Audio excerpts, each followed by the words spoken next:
Welcome back to the deep dive.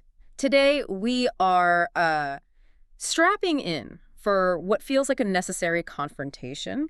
We're diving into the brutal statistics and frankly the undeniable psychological truths behind active trading. Yeah, it's something a lot of people encounter. Exactly. So if you've ever opened a brokerage account, maybe been curious about finance, or even if you just appreciate the human side of risk and decision making, this deep dive is, I think, essential.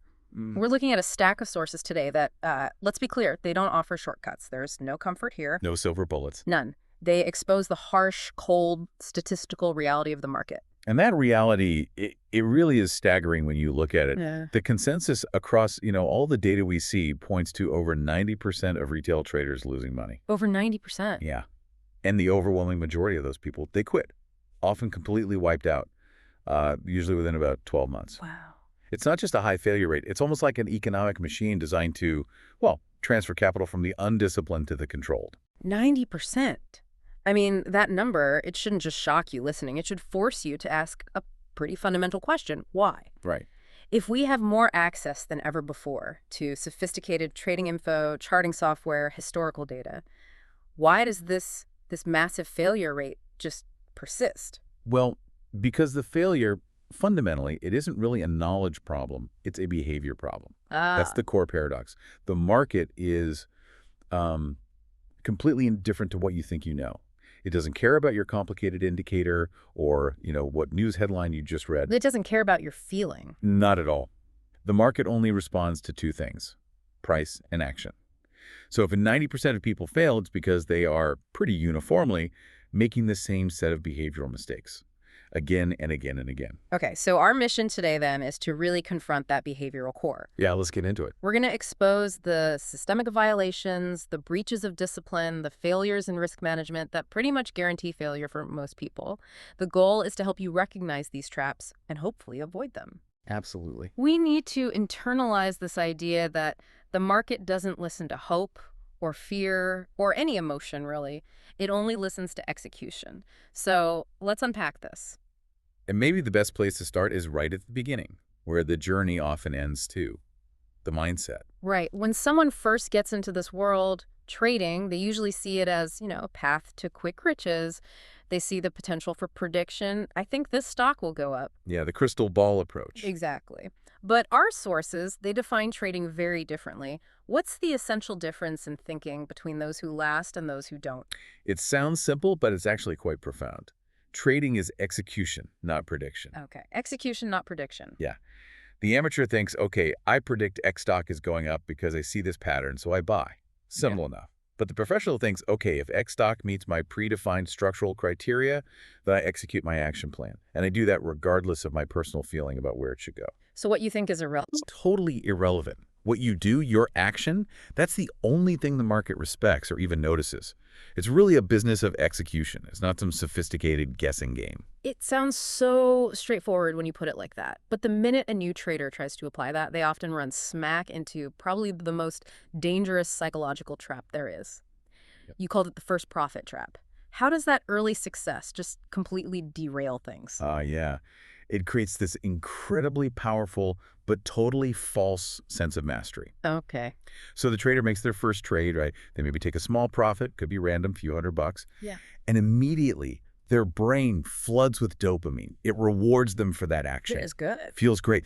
But that initial win, it's not a lesson in skill. It's a trap. It rewards randomness, plain and simple. And it disguises that luck as talent. That's the fuel for future recklessness. So it basically teaches the novice the exact opposite lesson they need to learn. Precisely. That the market's easy, maybe, and that structure, rules, they're optional. You got it. I'd say the most dangerous moment in any trader's life is when that early, easy luck gets mistaken for some kind of innate talent. Right. Because that leads directly to arrogance. The trader thinks, hey, if I made $100 risking this much, I'll make 1,000 if I just risk 10 times more. Common thinking. Very common. So they size up way too quickly, they ditch the few rules they might have had, and they basically enter the real game, assuming the market somehow owes them consistent wins. Yeah. They get overconfident right before the market delivers its first real punch. And that structural vulnerability, having confidence but no real execution framework underneath it, that's captured perfectly in that anecdote you shared about the difference between the sandbox and the real exchange. What happens when that arrogance hits reality? Yeah, the sandbox analogy is apt. Back in the day, a lot of traders started in what were basically bucket shops Hmm. or, highly simulated environments. Think of them as sandboxes. Spreads might have been artificially tight, maybe non-existent. Execution was instant, zero slippage. The whole environment was incredibly forgiving. So it hid the real costs. Exactly. And these traders started winning, sometimes consistently, Mm. because the sandbox hid all the real friction and costs of the actual market. They became geniuses in a vacuum. But the real market isn't a vacuum. Not even close. So when they finally moved to a proper exchange, suddenly they faced real execution costs. Mm. Wire spreads, slippage, especially on volatile moves, and just the sheer weight of other institutional players And their edge. vanished instantly. The strategy itself might have even been okay, fundamentally. Yeah. That bare capital disappeared because they didn't understand that real success is built on structure and, importantly, position sizing that accounts for real-world friction. So the market just punishes arrogance. Without hesitation. Yeah. Often wipes out those initial sandbox winnings and a whole lot more. So confidence that isn't backed by disciplined structure is just. It's catastrophic exposure, which leads us to this critical distinction about the objective. If the goal is just to be right, failure seems almost guaranteed. Why is being right such a destructive focus? Because being right is an ego goal. Yeah. Pure and simple. The moment you are emotionally invested in your prediction being correct, you lose all ability to objectively manage risk. Okay. The truth is, the goal in trading isn't to be right 100% of the time. It's not even 60% of the time necessarily. The goal is much simpler. Survive. Survive. Which implies longevity, right? Staying in the game long enough for whatever statistical edge you have to actually play out over time. Exactly. Those who survive past that first crucial year, that elite 10% or so, they're not defined by genius IQs. They're defined by discipline. They learn very quickly that a small win teaches you almost nothing, but a painful loss, if you study it, provides invaluable data. The market doesn't reward clever predictions. It rewards the ability to consistently execute a plan with manageable risk. And that concept of survival brings us right into the heart of the matter, the single biggest structural destroyer, which is Section 2. Yeah, if you had to pin down one single mistake, the one thing that wipes out more traders than, I don't know, any combination of bad chart patterns or flawed strategies, it's this: holding on to a losing position, just hoping it turns around. Just hoping. That seemingly small act of inaction is the primary self-sabotage mechanism. It guarantees liquidation eventually. And it starts so deceptively small, doesn't it? I mean, a loss is inevitable. It's part of the cost of doing business and trading. But why is that first moment of hesitation when the trade just ticks slightly against them? Why is that the point of no return for so many novices? Because that hesitation, that pause, is the exact moment denial takes over. Denial. Yeah. When a trade starts to go sour, the logical part of the brain says, okay, this has hit my predefined stop-loss level, execute the exit plan. But the emotional brain, the ego, it jumps in and says, whoa, hold on, if I close this now, I have to admit I was wrong? Maybe. Maybe it's just market noise. Maybe it'll bounce back. Walk us through that slippery slope of denial. What does the trader actually do to justify not acting? Well, first, they hesitate. They just watch the price tick further and further against them. Frozen. Okay. Then the rationalization kicks in. They start looking for external reasons. Oh, it's just temporary volatility. Or they immediately change the time frame on their chart. They'll zoom out from a 5-minute chart to maybe a 30-minute or hourly, hoping the bigger picture will somehow magically make the loss look smaller or less significant. Searching for confirmation bias. Absolutely. They start scrolling frantically through news feeds, Twitter, forums, anywhere they might find some external validation, any justification for holding on just a little longer. They're basically looking for permission. Permission to avoid admitting they made a mistake. 100%. Deep down, they probably know the trade is wrong, but hope completely replaces logic at that point. Yeah. The loss stops being just a monetary cost, a number on the screen, and it becomes this heavy emotional weight. And the longer they hold, the bigger the loss gets, and paradoxically, the more psychologically painful it becomes to finally exit. So they're committed. They're committed to the delusion, really. Yeah. The delusion that the market must reverse, not because the charts say so, but just to save their ego.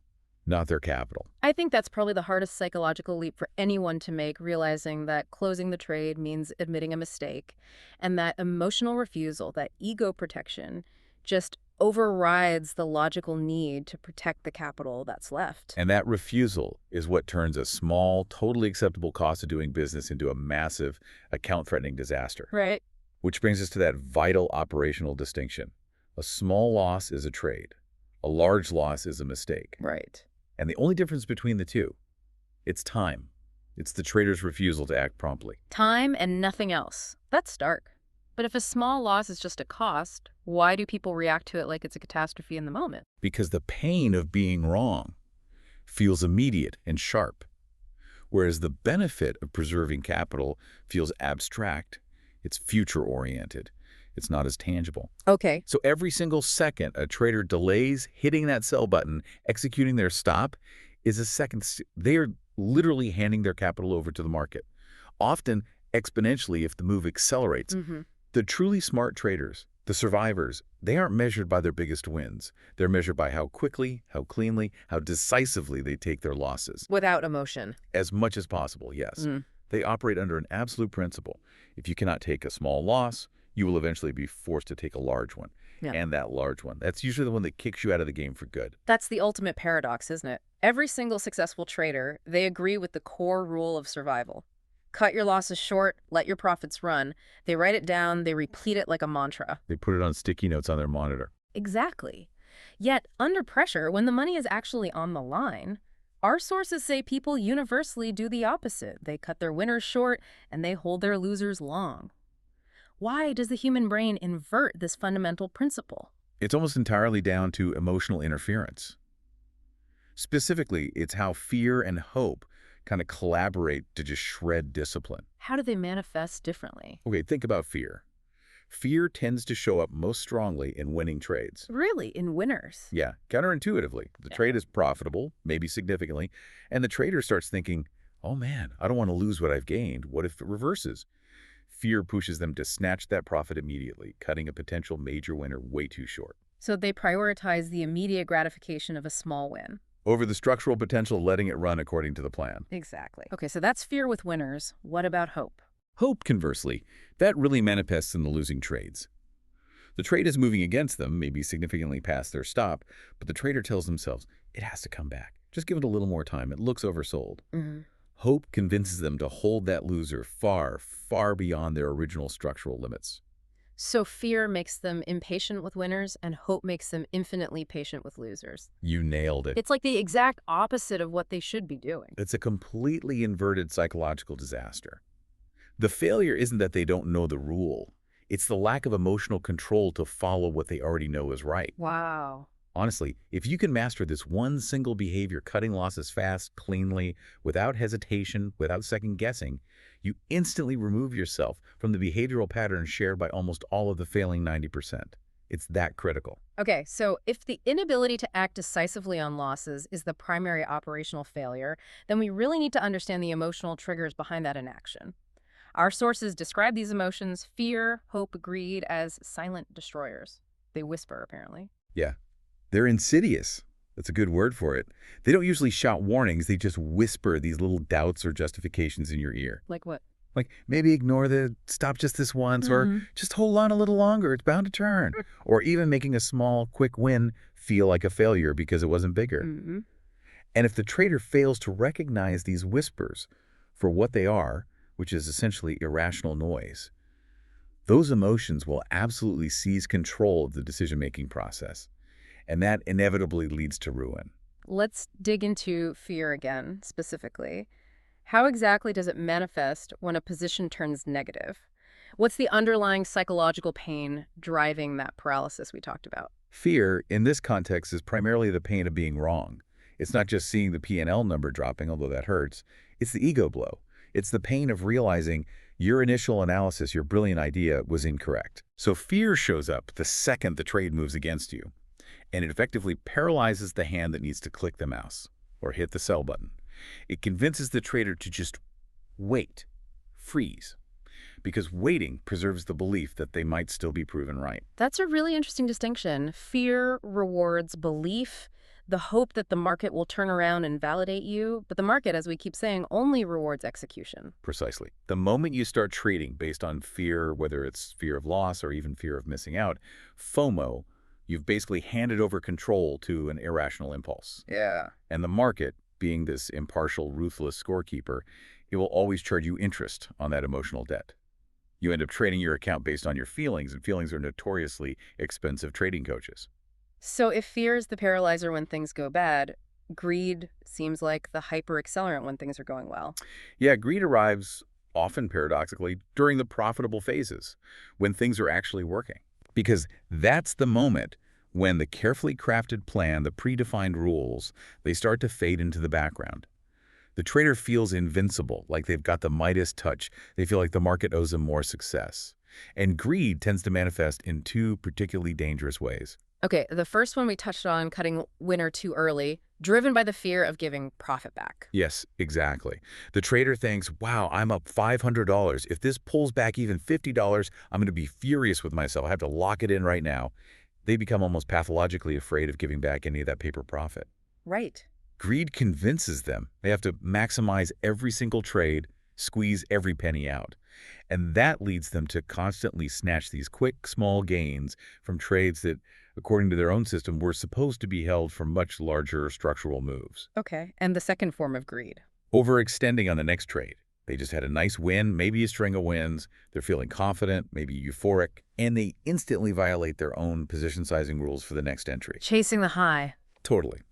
They chase a new position, often jumping in with maximum size on maybe weak confirmation, because they start believing their hot streak is some kind of permanent skill, not just positive variance or luck. And that leads to... It puts them in a massive position that's way too sensitive to just normal market fluctuations, usual ebb and flow, which guarantees they'll panic Yeah. at the first minor pullback. So emotional trading basically means the trader is always trading the wrong thing. They're not trading the price action or the setup. They're trading their feelings inadequacy after a loss, euphoria after a win, maybe revenge, trying to get back at the market. They're essentially trading the last trade's outcome, not the current opportunity, which means discipline, Yep. true trading discipline. It's not about being cold or robotic or emotionless. It's about clarity. Clear. It's having the strength to follow your rules, precisely when your gut instincts, which are usually driven by fear or greed, are screaming at you to do the exact opposite. The power of any trading strategy rests entirely on the trader's ability to execute it without that emotional interference. If your emotions are dictating your decisions, your results will always be erratic, inconsistent, and ultimately they'll belong to those emotions, not your plan. That idea of clarity, it's the perfect bridge into Section 4. This is where the survivors, the 10%, really build their fortress structure. Because most failing traders, they never actually build a systematic approach, do they? They tend to operate purely on gut feel or intuition. And the market, as we've established, has absolutely zero mercy for guesses or intuition. Most traders are following feelings, maybe tips from a forum, rumors, analyst opinions, or just plain hope. Yeah. Instinct is incredibly unreliable in this game. What felt like rock-solid conviction this morning can look utterly foolish by the afternoon session. Without a system, a measurable, repeatable framework, every single decision becomes emotional, and every result is basically random noise. The source used that brutal phrase, acting like a gambler with good posture. Ouch. But yeah, it's accurate. If you can't measure why you succeeded or failed because you don't have any established rules to measure against, then you are essentially just rolling the dice and then trying to rationalize the outcome afterwards. So what are the absolute non-negotiable parts of a real system? What has to be there? Okay, a system doesn't need to be insanely complex, but it absolutely must be detailed, it has to be tested over time, and crucially, it must be adhered to religiously. It has to define, at minimum, 5 critical things for every single trade. 5 things, okay? 1. Entry criteria. What specific objective conditions must be met before you even consider entering a trade? 2. Risk amount. How much capital, usually as a percentage of your total account, are you willing to lose on this specific trade idea if it goes wrong? Predefined. Absolutely predefined. 3. Stop placement. Where is the logical price level where your initial analysis is clearly proven wrong? This isn't arbitrary. Okay. 4. Position sizing. The calculation that ensures the size of your trade aligns perfectly with your predefined risk amount and stop placement. This controls the actual dollar risk. Crucial. And 5, exit strategy. When and how will you take profits? Are you scaling out at certain levels, holding for a specific target, letting it run with a trailing stop? That needs to be defined too. So if even one of those is missing. You're drifting into speculation, not disciplined execution. You don't survive long-term by predicting the future. You survive by responding logically and consistently to what the market actually gives you. Within that systematic structure, probably the most common failure point has got to be position sizing and risk management. That misconception that bigger size automatically equals bigger profit is just, it's a killer. How do professionals really measure risk? They measure risk completely differently. Not by how right they think they are, but by how wrong they can afford to be and still survive comfortably to trade the next day. Okay. How wrong can I be? Exactly. The bedrock of long-term survival is often something like the 1% risk rule, or maybe 2% at the absolute max for some. This means a trader risks no more than 1% of their total trading capital on any single trade idea. So give me an example. Okay, if you have a $50,000 trading account, you're risking no more than $500 on any one trade. If you hit a bad streak and have, say, 10 losing trades in a row, which absolutely happens, even to pros, you've only lost 10% of your account. Okay, that's painful, but survivable. Very survivable. You can recover from that. It provides this essential psychological buffer. If you know that even a string of losses won't wipe you out, you're much more likely to execute your rules calmly without panic. Whereas the amateur. The amateur thinks they need maximum size to maximize profit potential. They might risk 10%, 20%, sometimes even more, on a single, often unconfirmed trade idea. Gambling. It is. And that massive size ensures they will panic at the first normal minor pullback. They get forced out prematurely, maybe at the worst possible price, not because the trade idea itself was fundamentally wrong, but simply because their position was way too large to withstand the market's natural breathing room, its volatility. Right. Proper sizing keeps you in the game. It keeps your capital alive, and it allows your analysis the necessary space and time to potentially play out. And the desperation that comes from bad sizing, from big losses, often feeds into another problem: overtrading. People confuse frantic activity, constantly jumping in and out of positions, with being productive. Yeah, overtrading is just expensive friction. The market doesn't pay you for trading more often, it pays you for trading well. Accuracy over frequency. Right. Every extra entry, every extra exit, it just generates commissions, fees, slippage. It erodes your capital slowly, silently, often without you even realizing how much it adds up. And mentally. It's exhausting. Constant motion generates mental fatigue, which clouds your judgment, your clarity. When a trader is constantly reacting, flipping positions, they're just responding to market noise, not signal. So the real sign of maturity then is developing the ability to just sit on your hands, wait. Absolutely. Learning to do nothing is often the smartest and ultimately most profitable decision you can make most of the time. The really big returns tend to come from a relatively small number of patient, high-conviction trades that meet your strictest criteria. Quality over quantity. Precisely. You get paid for accuracy, and accuracy requires patience. It requires preserving your capital and your mental energy for when a genuine high-probability opportunity actually arrives. If you chase every little ripple, you're just going to drown in the noise and the transaction costs. Now, even with perfect structure, perfect sizing, losses are still unavoidable. They're part of the process, they're data points. What separates the survivors, the 10% from the 90%, seems to be their post-loss behavior, the ability to view loss as data. This is absolutely fundamental. It's the essential scientific mindset that separates the professional from the gambler. The 90%, when they take a loss, they immediately look for someone or something else to blame. Externalize it. Exactly. Oh, it was bad news, or market makers manipulated it, or just bad luck. They externalize the failure to protect their ego. But the disciplined trader. The disciplined trader treats that loss like a scientist treats a failed experiment. It's not a personal failure, it's data. A report card, you called it earlier.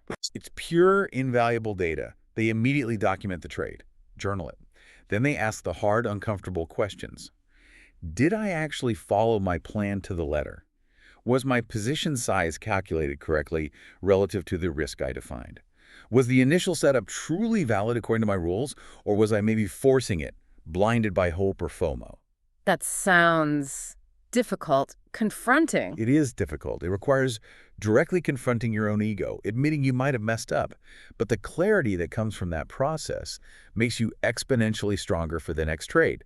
You learn to isolate whether it was a system failure, maybe the setup criteria need adjusting, or a behavioral failure, maybe you hesitated or jumped the gun. But the majority, they just buried the mistake, pretend it didn't happen, refused to face that psychological discomfort. Yes.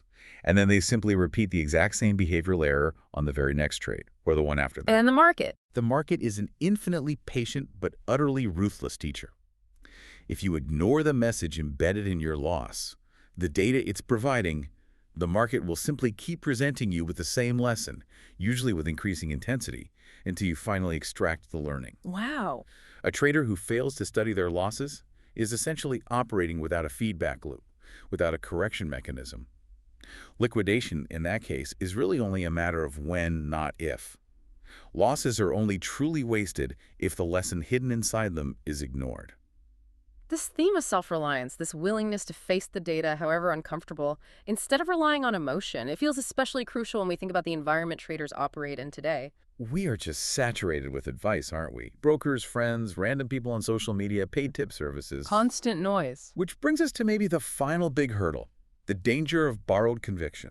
Yeah, the market simply does not reward borrowed conviction. It doesn't care who gave you the tip. It only responds to your actions in your account. And if those actions are based purely on someone else's belief or opinion, you are fundamentally exposed.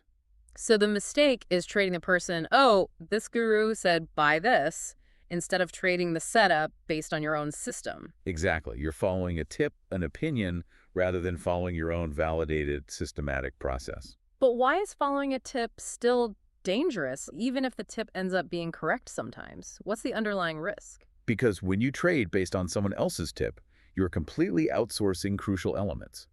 Your risk management and your exit strategy. Ah, okay. You don't own it. You don't own it. So when the market inevitably moves against that borrowed trade, maybe pulls back sharply before going higher, or maybe the tip was just wrong. The trader who took the tip has absolutely no structural framework for how to react. They're lost. Completely lost. They don't know the original reasoning behind the entry. They don't know what the intended risk tolerance was for that trade. They have no objective stop-loss level based on their own analysis. So in that moment of crisis, when clear thinking is most needed, they are totally unanchored. They stop analyzing. They stop planning.